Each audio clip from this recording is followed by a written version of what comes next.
Disinilah Huo Yuhao menunjukkan kecerdasannya. Pertanyaannya sangat tepat, jadi dia tidak membangkitkan kecurigaan wanita itu. Setelah beberapa tawar-menawar, Huo Yuhao dapat menyewa, dengan harga selangit, sebuah kapal kargo yang panjangnya 150 meter, yang dapat membawa barang-barang senilai 10.000 kilogram. Kapal kargo ini dilengkapi dengan 10 meriam jiwa kelas 3, yang diawaki oleh 10 insinyur jiwa kelas 3. Itu tidak murah. Secara total, Huo Yuhao harus membayar 400-500 koin jiwa. Huo Yuhao membayar sepertiga deposit di muka. Dia akan memuat barang-barangnya setelah 1 minggu. Dia menyimpan kwitansi dan mulai meninggalkan perusahaan pengiriman Sanmun Harbor bersama Nan Qiuqiu. Ekspresi kegembiraan muncul di matanya. Persiapannya bagus. Namun, tidak lama setelah dia meninggalkan gedung, dia dihadang oleh beberapa pria. Mereka semua berotot dan kasar, dan berbau laut. Mereka berdiri berjajar, benar-benar menghalangi jalan yang agak sempit. Apa yang kamu inginkan? Sebelum Huo Yuhao bisa mengatakan apa-apa, Nan Qiuqiu sudah membuka mulutnya. Di antara 4 pria penggemar, pemimpin tersenyum dan berkata, "Kami tidak ingin banyak. Kami perhatikan bahwa kamu baru saja menyewa sebuah kapal besar, dan kami pikir kamu akan membutuhkan beberapa orang untuk membantu kamu. Karenanya, kami telah memutuskan untuk menawarkan layanan kepada kamu untuk membantu kamu mengangkut barang-barang ini. Bagaimana dengan itu?" Sementara dia sepertinya bertanya, nadanya tidak terdengar. Huo Yuhao berkata dengan jelas, "Tidak perlu. Kami memiliki cukup banyak pria. Jangan menemukan masalah dengan kami didukung oleh kamar dagang utama." Pemimpin itu tertawa dan berkata, "Jadi bagaimana jika kamu didukung oleh kamar dagang? Kami anak buah Blue Beard. Pernahkah kamu mendengar tentang dia?" Blue Beard? Huo Yuhao dan Nan Qiuqiu secara alami tidak tahu siapa dia. Mereka saling memandang. Nan Qiuqiu tampak tercengang, tapi mata Huo Yuhao segera diselimuti ketakutan. Kamu laki-laki Blue Beard? Apa yang kamu inginkan?" Orang yang bertanggung jawab merasa puas dengan reaksi Huo Yuhao ketika dia berkata, "Ayo cari tempat yang tenang untuk berbicara." Saat dia mengatakan itu, mereka bertiga maju-maju dengan mengancam, mengelilingi Huo Yuhao dan Nan Qiuqiu. Huo Yuhao tampak ketakutan, tetapi tangan kanannya meraih lengan Nan Qiuqiu dengan erat, menghentikannya dari bertindak gegabah. Mereka digiring ke gang sepi dan kosong oleh para lelaki besar ini. Begitu mereka sampai di gang, pemimpin itu berkata sambil melirik, "Anak muda, sepertinya kamu tahu tentang Blue Beard. Tidak ada lagi yang bisa dikatakan. Demi keamanan barang kamu harus membayar tol. Sebagai orang Blue Beard, kami akan mengikuti aturan. Kami tidak ingin banyak dari kamu, hanya sepertiga dari nilai barang kamu. Saat kamu memuatnya ke kapal nanti, kami akan turun untuk melakukan perkiraan. Dengan turun hari ini, kami memastikan kamu mengetahui kehadiran kami. Pada saat yang sama, kami memberi kamu kesempatan. Itu hanya formalitas." Saat dia mengatakan ini, dia mengulurkan tangan kanannya dan menggosok ibu jari, jari telunjuk, dan jari tengah bersamaan. Ketakutan dengan cepat memudar dari wajah Huo Yuhao saat dia melepaskan tangan Nan Qiuqiu. "Qiuqiu, aku tahu kamu telah berusaha menahannya sepanjang hari.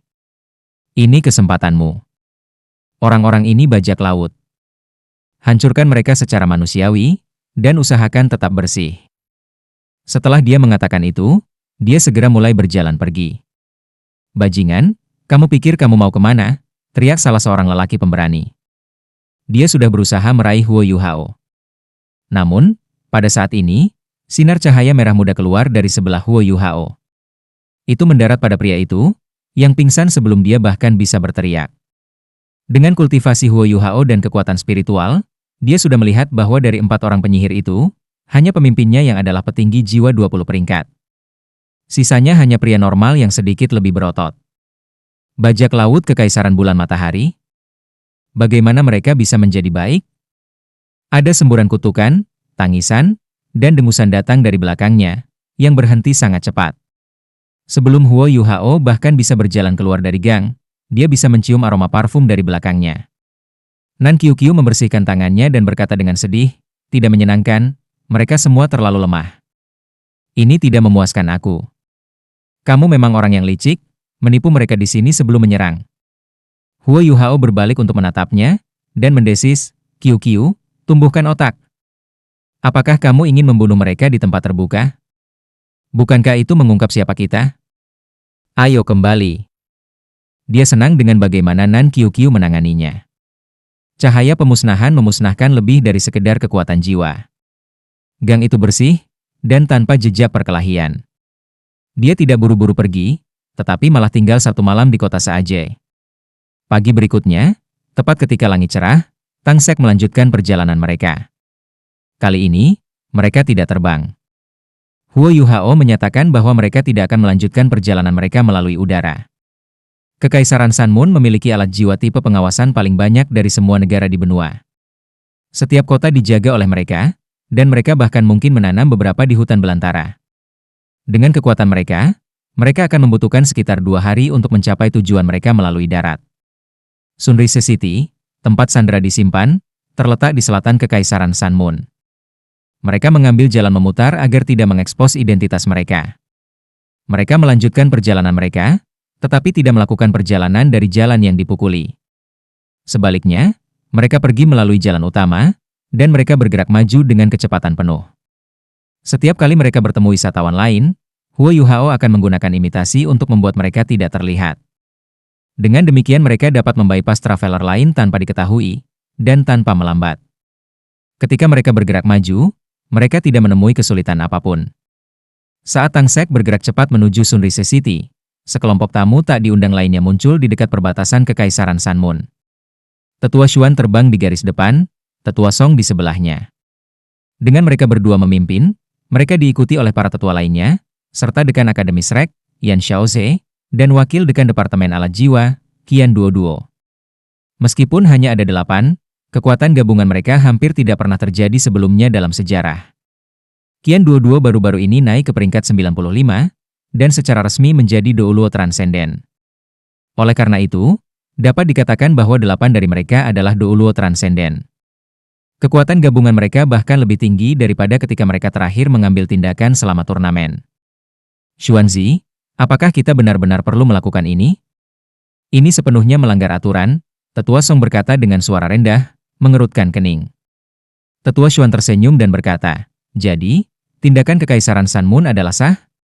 Setelah turnamen Master Jiwa Pemuda Elit-Elit, mereka menghentikan begitu banyak anggota tim dari berbagai tim, dan bahkan menahan dan memenjarakan beberapa dari mereka. Itu juga melanggar aturan. Tetua Song menghela nafas dan berkata, Kekaisaran Sanmun melakukan dosa besar. Aku takut tuan-tuan roh jahat. Tetua Xuan menggelengkan kepalanya dan berkata, mereka tidak berani. Dalam hal insinyur jiwa dan kekuatan keseluruhan, Kekaisaran Jiwa Surgawi dan Kekaisaran Bintang Luo lebih lemah dari Kekaisaran Sanmun. Namun, dalam hal tuan jiwa saja, mereka tidak takut. Kecuali jika penguasa jiwa jahat mencari maut, atau menggunakan semua kekuatan mereka, mereka tidak akan berani melakukan apapun.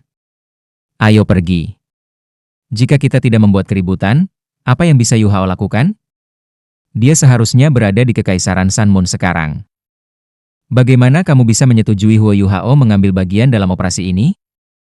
Tetua Song bertanya. Tetua Xuan melambaikan tangannya dengan acuh tak acuh. Lagu lama, jangan terlalu terpaku pada masa lalu. Yuhao tampaknya sangat berbeda sekarang. Selain itu, rencana tentara tertinggi tidak seharusnya menaikkan bunga di rumah kaca, kan? Jika dia tidak mengalami kesulitan, bagaimana dia bisa memperbaiki dirinya sendiri? Selama kita membuat keributan yang cukup besar, dia seharusnya aman. Baiklah, Tetua Song setuju dengan anggukan enggan.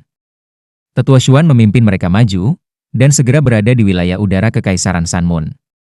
Karena ini adalah perbatasan, kepadatan alat jiwa tipe pengintaian adalah yang tertinggi di sini. Seketika, 7 atau 8 alat jiwa pengawasan ketinggian tinggi mengunci posisinya. Tetua Xuan tersenyum, dan menekan ke depan dengan telapak tangan kanannya. Cahaya kuning yang intens bersinar dari tubuhnya.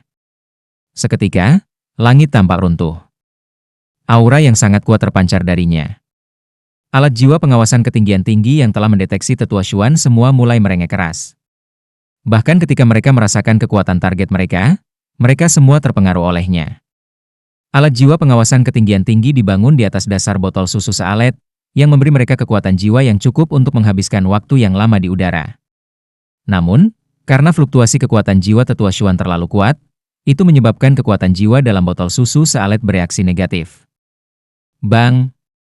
Kembang api yang mempesona meledak di dekatnya. Bang! Bang! Bang! Bang! Bang! Bang! Bang! Serangkaian ledakan, disertai dengan kembang api merah mencolok, mengikuti yang pertama dengan cepat. Setelah 1 atau 2 napas, semua alat jiwa pengawasan ketinggian tinggi dalam radius 2,5 km diledakkan oleh kekuatan jiwa besar Tetua Xuan. Setelah Tetua Xuan melakukan itu, sisanya mulai bertindak juga. Dengan kekuatan Douluo transenden mereka tidak membutuhkan alat jiwa tipe terbang untuk terbang. 7 yang tersisa semuanya terbang ke arah yang berbeda. Setelah beberapa saat, langit malam yang gelap pekat mulai menyala lagi.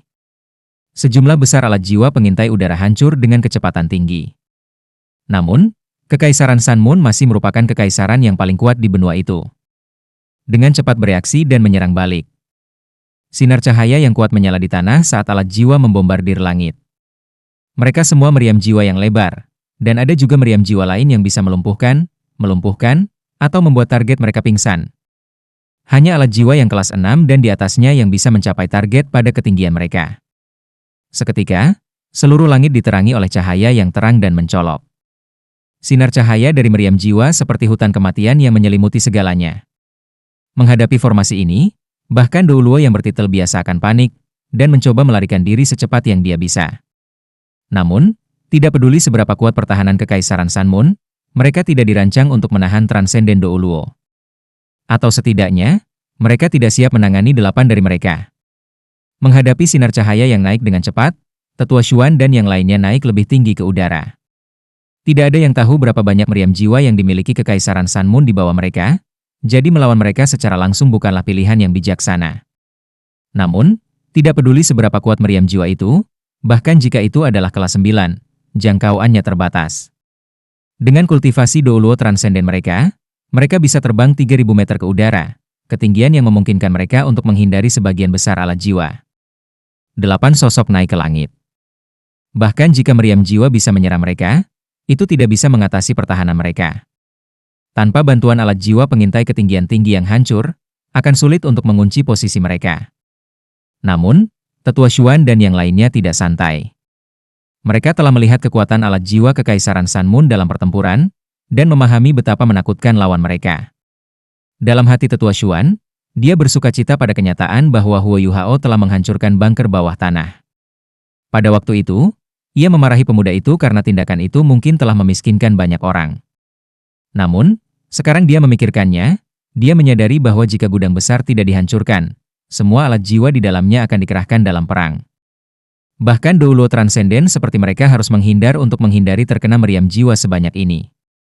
Bagaimana para prajurit dari 3 negara akan melakukan perjalanan? Pengeboman di ketinggian tidak berlangsung lama. Setelah beberapa menit, cahaya kuat yang datang dari tanah mulai perlahan memudar. Pada saat yang sama, alat-alat jiwa pengintai udara berbasis darat mulai memindai udara menggunakan gelombang besar gelombang cahaya tak berbentuk untuk menemukan Tetua Xuan dan yang lainnya. Namun, jangkauan alat jiwa ini hanya sekitar 1.000 meter. Jika tidak akan ada kebutuhan untuk alat-alat jiwa pengawasan ketinggian tinggi. Kekaisaran Sun Moon hanya memiliki tingkat teknologi ini saat ini. Setelah alat jiwa pengintai udara berbasis darat melakukan pemindaian, sosok naik ke udara dan dibebankan ke mereka di langit. Semua tokoh ini memiliki cahaya di punggung mereka, yang berasal dari alat jiwa tipe terbang. Ada ratusan dari mereka. Salah satu dari mereka, di tengah, membawa alat pengintai jiwa yang besar. Dihadapi dengan serangan tiba-tiba, Kekaisaran Sun Moon telah datang dengan respon menyeluruh. Pertama, mereka membombardir target mereka dengan sekuat tenaga. Kemudian, mereka menggunakan alat jiwa pengintai udara berbasis darat untuk memindai mereka. Akhirnya, mereka mengerahkan legiun perang udara mereka. Rencana mereka dilakukan dengan sangat baik. Namun, musuh mereka hari ini hampir tak terkalahkan. Jika legiun rekayasa jiwa Kekaisaran Sun Moon cukup kuat untuk melawan seluruh dunia, Kekaisaran Sun Moon tidak perlu menunggu untuk menyerang kekaisaran lain, atau membentuk aliansi dengan Tuan Jiwa Jahat. Karena itu, ketika Tetua Xuan muncul dengan senyum di depan 300 anggota legiun perang udara, akhir mereka sudah dekat. Ratusan meriam jiwa terbuka pada Tetua Xuan. Dalam legiun ini, insinyur jiwa paling kuat adalah setidaknya kelas 7. Namun, Dihadapkan dengan keberadaan yang kuat seperti peringkat 98 Titlet Douluo, semua yang mereka lakukan sia-sia. Tetua Xuan tidak suka membunuh, jadi dia tidak langsung membunuh mereka, tetapi malah menggunakan gravity control tipe domainnya. Semua prajurit jatuh ke tanah seperti lalat yang disiram dengan insektisida. Para tetua lainnya juga tidak malas. Diskusi dan tindakan adalah masalah yang terpisah. Ledakan terdengar dari tanah di bawah ini. Menurut aturan benua yang tak terucapkan, Titlet Douluo dan insinyur jiwa tingkat tinggi tidak akan menyerang orang biasa. Inilah mengapa Tetua Song tidak ingin menyerang barusan. Namun, Tetua Xuan telah menemukan celah. Target mereka tentu saja bukan prajurit biasa dari Kekaisaran Sun Moon. Namun, dihadapkan dengan serangan oleh insinyur jiwa udara, Tetua Xuan secara alami tidak akan menunjukkan belas kasihan. Para tetua lainnya tidak membunuh, tetapi malah mencoba menyebabkan kehancuran sebanyak mungkin. Sementara pemboman meriam jiwa sekarang sangat kuat, itu juga mengungkapkan lokasi meriam jiwa Kekaisaran Sun Moon telah diinstal. Karenanya, mereka menjadi target bagi banyak Douluo transenden. Di luar situs meriam jiwa, mereka juga menyerang lumbung dan gudang amunisi. Malam itu adalah mimpi buruk bagi pasukan perbatasan Kekaisaran Sun Moon yang ditempatkan di dekat Kekaisaran Jiwa Surgawi. Ledakan meledak dari tengah malam hingga fajar. Ketika matahari terbit sekali lagi, kem utama Kekaisaran Sun Moon benar-benar hancur. Bagaimana mungkin tidak ada insinyur jiwa kelas 9 yang bertanggung jawab atas camp yang sedemikian penting? Namun, 2 insinyur jiwa kelas 9 yang bertanggung jawab di sana tidak dapat melakukan apa-apa di hadapan 8 Douluo transenden. Selanjutnya, serangan itu terjadi pada malam hari. Tanpa alat jiwa pengawasan ketinggian tinggi, bagaimana mereka bisa memusatkan api pada para tetua pavilion Dewa Laut? Perang belum pecah, tetapi Akademi Shrek sudah menggunakan kekuatannya untuk menunjukkan kepada Kekaisaran Sun Moon bahwa para Master Jiwa masih merupakan senjata perang paling kuat. Tetua Xuan dan para tetua lainnya tidak menyembunyikan identitas mereka. Segera, berita kehancuran ini menyebar ke seluruh Kekaisaran Sun Moon. Menghancurkan. Sebotol teh halus pecah di tanah. Su Tianran sangat marah sehingga wajahnya pucat. Apa yang dilakukan pasukan perbatasan? 400 insinyur jiwa terluka atau mati. Sejumlah besar meriam jiwa dan amunisi hilang. Bodoh, sekelompok orang bodoh. Juzi duduk di sebelah Su Tianran, mengenakan pakaian berwarna keemasan, dan diam. Setelah Su Tianran naik ke tahta, dia menamakannya permaisuri. Posisinya tidak seperti sebelumnya. Setelah Su Tianran selesai melampiaskan kemarahannya, dia menjadi tenang, dan sebuah senyuman merayap di sudut mulutnya ketika dia berkata, "Shrek, apakah kamu akhirnya memutuskan untuk menyerang?" Seseorang pergi dan memanggil tutor kekaisaran untuk membahas masalah ini. Iya, para penjaga di luar menjawab dengan ketakutan. "Permaisuri, bagaimana menurutmu?" Su Tianran bertanya pada Juzi. Juzi berdiri, berjalan di belakang Su Tianran, dan memijat bahunya, berkata, "Yang mulia, tolong jangan terlalu marah. Hal ini, bagi aku, tampak aneh. Meskipun Shrek Academy adalah sekolah terbaik di benua itu, mereka bukan milik negara manapun. Semua orang tahu bahwa Shrek Academy independen, dan posisi mereka luar biasa. Kali ini, tindakan mereka harus menjadi bentuk pembalasan terhadap kami karena menangkap para peserta turnamen. Mereka ingin memaksaku untuk membebaskan mereka?" Mata Su Tianran menyipit. Juzi mengangguk dan berkata, "Aku percaya itu yang terjadi. Mereka akan terus menyerang." Dihadapkan dengan para penguasa jiwa yang kuat ini, memang tidak mungkin untuk membalas. Mereka mengandalkan perbatasan dengan Kekaisaran Jiwa Surgawi dan Kekaisaran Bintang Luo, yang membuatnya sulit bagi kita untuk membalas mereka. Su Tianran tertawa dingin dan berkata, "Apakah mereka ingin melihat siapa yang lebih destruktif? Dalam hal itu, tidak ada yang bisa mengalahkan Tuan Jiwa Jahat. Karena mereka ingin melepaskan kehancuran, aku juga akan melakukannya. Mari kita lihat siapa yang akan retak terlebih dahulu." Juzi menggelengkan kepalanya dan berkata, "Tidak, Yang Mulia, kamu tidak bisa melakukan itu. Kami belum siap. Jika kita melakukan itu, kita akan memprovokasi perang lebih cepat dari jadwal. Sementara Gereja Roh Kudus kuat, mereka tidak dapat melawan semua penguasa jiwa dari 3 negara asli di benua itu. Ini mungkin jebakan yang ditetapkan oleh lawan kita. Jika Gereja Roh Kudus menderita kekalahan besar, itu tidak akan ada gunanya bagi kita." Su Tianran pada akhirnya adalah pemimpin yang licik. Baru saja, Kemarahan membuatnya kehilangan alasannya, tapi dia perlahan-lahan tenang dan menepuk tangan Juzi. Denganmu sebagai permaisuriku, aku memang diberkati. Katakan padaku, apa yang harus kita lakukan? Aura pembunuh melintas di matanya ketika dia berkata, Yang mulia, kekaisaran kita masih memiliki persediaan meriam stasioner kelas 9. Ada beberapa yang bisa menembak ke langit, kan? Mata Su Tianran berbinar ketika dia berkata, apakah kamu mengatakan kita harus mengintimidasi mereka? Iya. Bunuh 1 untuk menakuti 100.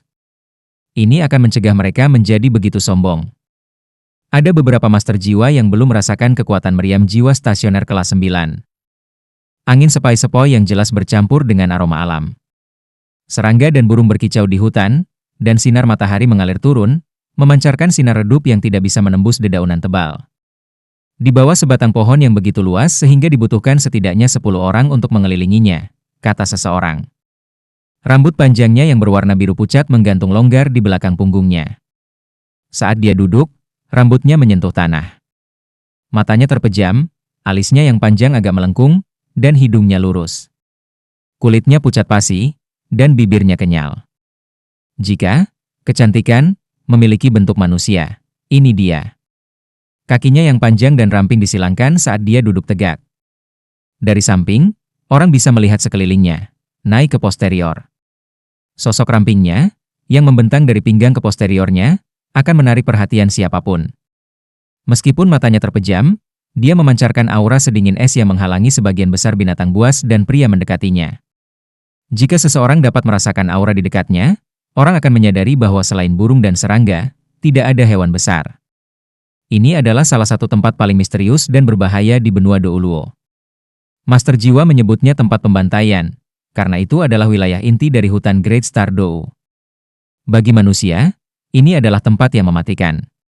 Bahkan Douluo Transcendent tidak akan berani datang ke tempat ini tanpa persiapan, karena setengah dari 10 binatang buas besar dari benua Douluo tinggal di sini. Mereka masing-masing memiliki kemampuan luar biasa, dan sama cerdasnya dengan manusia. Selain itu, mereka juga bisa memerintahkan banyak binatang jiwa yang kuat di dalam Great Star Dou Forest. Biasanya, 100.000 tahun jiwa binatang setara dengan Titlet Douluo. Dalam hal kekuatan, itu tergantung pada keterampilan bawaan dari jiwa-jiwa individu, seperti bagaimana itu tergantung pada keterampilan jiwa dan jiwa bela diri dari Douluo berjudul. Begitu binatang buas menembus kemacetannya dan mencapai tingkat kultivasi 200.000 tahun, kekuatannya dapat menyaingi Douluo Transcendent. Setiap 100.000 tahun setelah itu akan menjadi masalah hidup dan mati bagi binatang buas.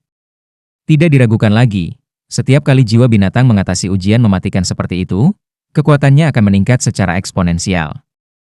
Itu seperti ketika Huo Yuhao pertama kali bertemu permaisuri es. Kekuatan menakutkan dari Ice Empress sudah cukup untuk bertarung dengan Douluo peringkat 97. Di utara yang ekstrim, bahkan seseorang sekuat Tetua Xuan mungkin tidak mampu mengalahkannya.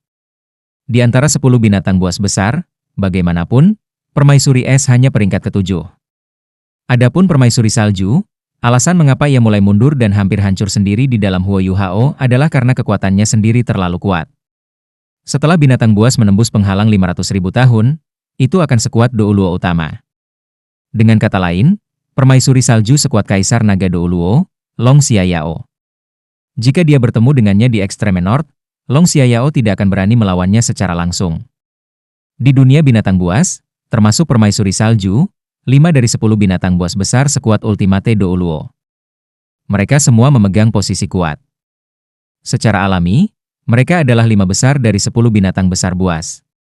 Pada saat ini, di wilayah inti dari hutan Great Star Dou, Slaughtering Grounds, hidup yang pertama, keempat, kelima, keenam, dan ke-8 dari 10 makhluk besar Savage. Mereka memerintah semua makhluk jiwa lainnya.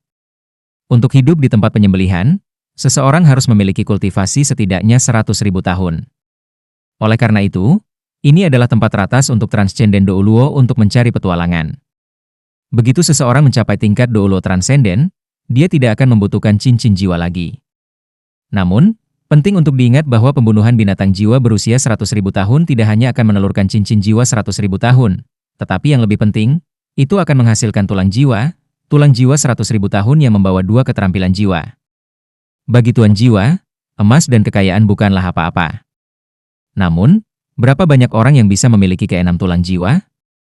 Begitu seorang Douluo transenden memiliki tulang jiwa binatang buas jiwa 100.000 tahun, kekuatannya akan mengalami lompatan kualitatif. Oleh karena itu, banyak Douluo transenden mengunjungi tempat pembantaian. Beberapa dari mereka bahkan membunuh beberapa ratus ribu jiwa-jiwa. Pada akhirnya, ini membuat marah para pemimpin binatang buas di hutan Great Stardow. Mereka meluncurkan gelombang binatang yang mengerikan yang belum pernah terjadi sebelumnya, menargetkan Shrek City. Itu menakutkan semua tuan jiwa. Meskipun kota Shrek mampu menghentikan gelombang binatang penyerbu dengan bantuan banyak murid dari Akademi Shrek, serta sekte tubuh, manusia akhirnya berkompromi. Akademi Shrek memimpin total 27 gelar Douluo dengan menjanjikan, atas nama semua manusia, selama 100.000 tahun jiwa buas tidak meninggalkan tempat pembantaian, manusia tidak akan memasukinya. Hanya pada saat itulah para pemimpin jiwa binatang tenang dan mengakhiri gelombang binatang buas mereka yang merusak, dan kehancuran yang ditimbulkannya.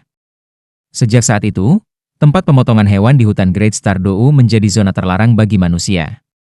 Tidak ada seorang pun manusia dapat ditemukan di sana. Binatang buas dengan kultivasi lebih dari 100.000 tahun semuanya tertidur lelap. Mereka mengumpulkan energi mereka dan bersiap untuk menerobos malapetaka berikutnya. Di bawah latar belakang ini, di Slaughter Grounds yang dipenuhi aura spiritual, duduk seorang wanita.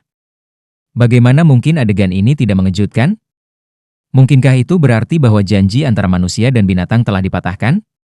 Tiba-tiba, tubuh wanita itu mulai bergetar sedikit. Setelah itu, adegan aneh muncul. Cahaya keemasan bersinar di tengah dahinya. Cahaya keemasan ini memanjang menjadi sinar cahaya sekitar 1 inci panjangnya. Sinar emas kemudian terbelah menjadi 2, dan berubah menjadi mata emas, yang memandang ke langit malam yang tak berujung. Saat mata bersinar, semua yang ada di sekitarnya tampak kehilangan warnanya. Kicau burung dan serangga tiba-tiba berhenti. Seolah-olah mata adalah satu-satunya yang hidup, dan menghakimi segalanya sebelum itu. Mata itu memandang ke kejauhan, dan perlahan-lahan mulai beriak dengan jelas, gelombang cahaya keemasan lembut mulai menyebar dari tubuh gadis itu. Cahaya menyala, dan gadis itu mulai bergerak. Dia berdiri, dan saat dia melakukannya, tubuhnya yang ramping dan ramping menjadi lebih memikat. Mata emas di dahinya sekarang tertutup, tetapi matanya yang biru pucat, sedikit dikaburkan oleh bulu matanya yang panjang, langsung terbuka. Matanya tampak berkaca-kaca ketika dia bergumam pada dirinya sendiri. Kenapa? Kenapa aku tidak bisa melupakannya? Aku mengendalikan kekuatan takdir, tetapi aku tidak bisa mengendalikan nasib aku sendiri. Ironi apa ini? Nasibnya, mengapa dia? Pada saat ini, tatapan bingung di matanya berubah menjadi panik. Seluruh kondisi mentalnya tampak berbeda saat dia memancarkan aura yang sama sekali berbeda. Dia mulai mondar-mandir, dan aura dari tubuhnya menjadi semakin tidak stabil. Wajah mungilnya panik, lalu marah, lalu tegas, dan kemudian melunak. Perubahan konstan dalam ekspresi wajahnya mencerminkan kekacauan di dalam hatinya. Akhirnya, dia menggertakkan giginya dan melihat kanopi tebal di atas kepalanya. Dia menarik napas dalam-dalam dan berkata, "Aku akan pergi, aku harus pergi. Aku tidak bisa dikaburkan oleh takdir. Aku ingin membantunya mengubah nasibnya, dan nasib aku juga. Aku ingin bertarung untuk kesempatan yang satu ini." Dia berhenti bergumam pada dirinya sendiri. Tiba-tiba, dia melompat dan menembus dedaunan tebal seperti peluru meriam emas. Dia terbang ke udara, hanya menyisakan aroma yang tersisa di hutan. Sunrise City. Dengan pengembangan alat jiwa yang terus-menerus, semakin banyak alat jiwa tingkat rendah mulai memasuki kehidupan sehari-hari masyarakat umum Kekaisaran Bulan Matahari. Mungkin insinyur jiwa tingkat tinggi Kekaisaran Sun Moon tidak bisa menyaingi penguasa jiwa dari 3 negara asli dari benua Douluo, tetapi memiliki lebih banyak penguasa jiwa tingkat rendah.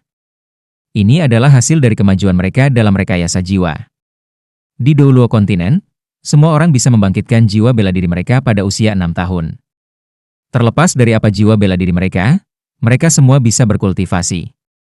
Namun, mereka yang benar-benar bisa membuat nama untuk diri mereka sendiri di dunia master jiwa tidak bisa hanya mengandalkan kultivasi.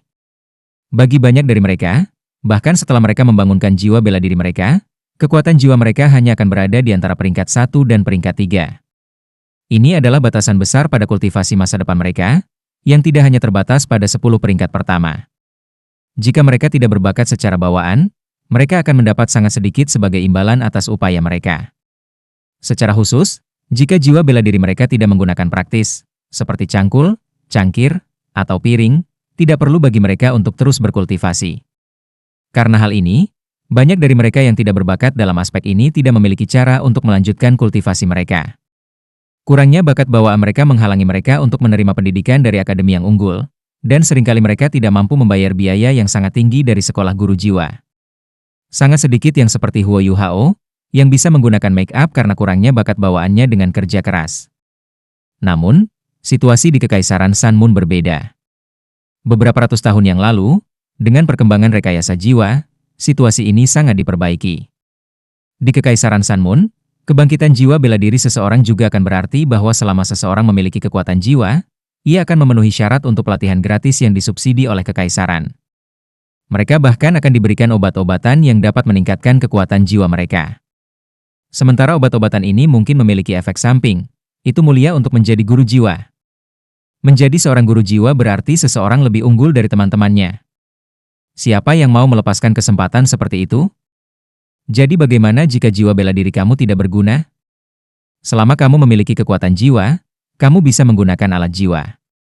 Dengan alat jiwa, tidak akan sulit untuk menyerang atau membela diri.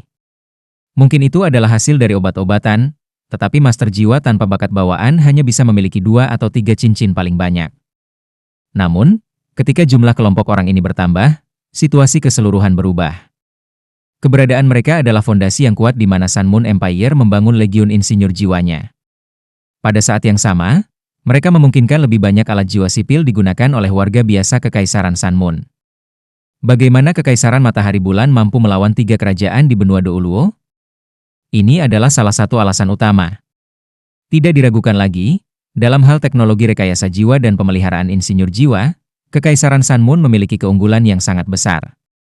Sunrise City hanyalah kota kecil menengah di Kekaisaran Sanmun. Itu tidak sebesar kota Radiant, dan secara total, ia memiliki kurang dari 100.000 penduduk permanen.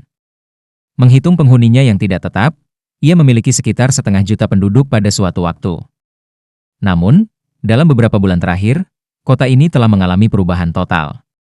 Tembok kota setinggi 15 meter itu sekarang dipenuhi dengan banyak lampu sorot dan berbagai alat pengintai. Di luar Sunrise City ada 2 legiun rekayasa jiwa, yang masing-masing memiliki 500 orang. Di Kekaisaran Sanmun, legiun insinyur jiwa diberi peringkat berbeda. Yang paling kuat adalah Sanmun Imperial Soul Engineering Legion, yang merupakan kekuatan paling kuat di Kekaisaran. Kekuatan jiwa seseorang setidaknya harus peringkat 50 untuk bergabung dengannya. Dengan kata lain, hanya Raja Roh yang memenuhi syarat untuk memasukinya. Secara total, ada 300 orang. Di antara mereka adalah 3 komandan legiun dan 3 wakil komandan legiun. Semuanya adalah insinyur jiwa kelas 9 yang hanya loyal kepada keluarga Kekaisaran. Hanya Kaisar Kekaisaran Bulan Matahari yang bisa menggunakan legiun rekayasa jiwa yang kuat ini. Mereka dilengkapi dengan alat jiwa teratas, dan mereka menerima perlakuan terbaik di antara semua prajurit di Kekaisaran Sanmun. Pemeliharaan legiun yang satu ini setara dengan pendapatan pajak dari 2 kota besar. Ini adalah kekuatan yang menjaga Radiant City, dan mereka adalah pasukan tempur paling setia dan penting dari Kaisar. Bersama dengan Imperial Palace of Consecration, mereka adalah 2 pilar monarki.